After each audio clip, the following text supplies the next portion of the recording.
ફુમતાજીને મારી નાખ્યા પછી ગુજરાતમાં શું થયું? ભય ભલે ઓછી થાય પણ નામનો સોર ક્યારે નબળો નથી પડતો. ફુમતાજીનું નામ આજે પણ પવન સાથે ફરે છે. એ તો મરી ગયો ને? મરેલા નામથી એવા કંપારા પડતા હોય તો એને જોયે ત્યારે શું થશે? એક વાત બધા કહે છે, પાટણ, ડીસા ને પાલનપુરને બદલનાર કોઈ આવશે, પણ કોઈ જાણતું નહોતું કે એ માણસ નહીં તોફાન બની આવશે. જ્યાં સુધી હું છું જ, ફુમતાજી કોઈ દિવસ પાછો નહીં આવે. આ વખતે હું જાતે અંત લાવીશ.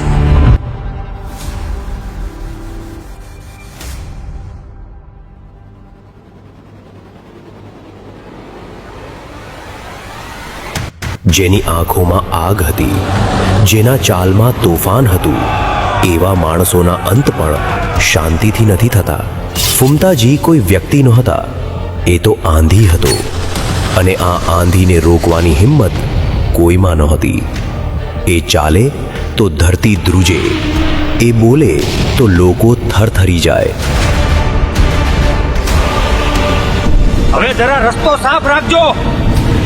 એના પગલાના ધડાકા આખા ગામને હલાવી નાખતા. નામ સાંભળ્યું હશે, હવે દહેશત જોશો.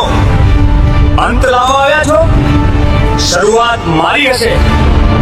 ડીસાના લોકો રાહ જોઈ રહ્યા હતા એના આવવાની. પાટણ, ડીસા અને પાલનપુર હવે બે ભાગોમાં વહેંચાયું. એક બાજુ અંધકારનો રાજા અને બીજી બાજુ જલતા સૂરજ જેટલી ગરમી ધરાવતો યોદ્ધા. હું મિત્રતા માગતો નથી, શત્રુતા સહન કરતો નથી, અને જો કાયદો તોડીશ તો ફક્ત એટલા માટે, મારો પાટણ, ડીસા, પાલનપુર બચાવવા.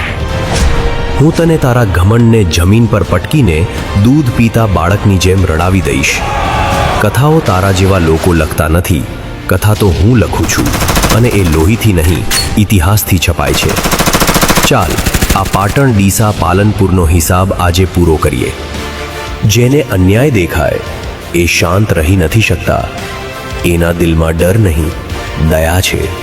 ન્યાય માટે જેલેલું અને બદલો માટે જીવતું ફુમતાજી પાછો ફરે ત્યારે દુનિયા થરથરી જાય છે. જુઓ, પાછો કોણ આવ્યો છે? આવતું નથી, આવરી જાય છે. જેના શત્રુઓ હજારો છે, એ માણસના મિત્ર ઘણા ઓછા હોય છે. આ વખતે ફુમતાજી લડી રહ્યા છે પોતાના માટે નહીં, પણ એક વચન માટે. એક વચન જે એણે પોતાને જ આપ્યો છે. અને જ્યારે માણસ પોતાને વચન આપે તો તેનું તોડવું અસંભવ હોય છે.